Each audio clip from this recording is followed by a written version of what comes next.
How to fix the Roblox no launching in Windows 10 or the 11. Hey guys, in this quick tutorial I'm going to show you that how you can fix this.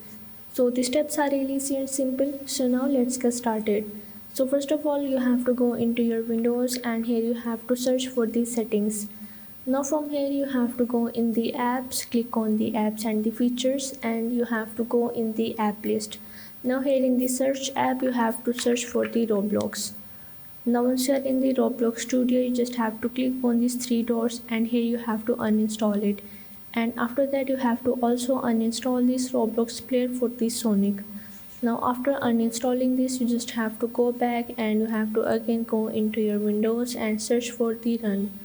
Now once you are in the run app, here you have to search for the app data and click on the OK.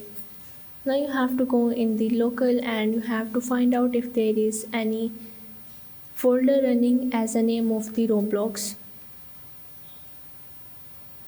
and if there is any you just have to click on it and you have to also delete it. And after deleting it you have to go in the website of the Roblox and you have to simply click on any of the game that you are playing, and from here you just have to click on this play icon. And from here Roblox is getting ready, so you just have to click on this open Roblox game client and here you have to download and install the Roblox. Now here you have to follow all of these steps, and after that you have to go in the extensions and you have to add the extension of the Roblox and you are able to reinstall it. And after reinstalling it you are able to fix this issue.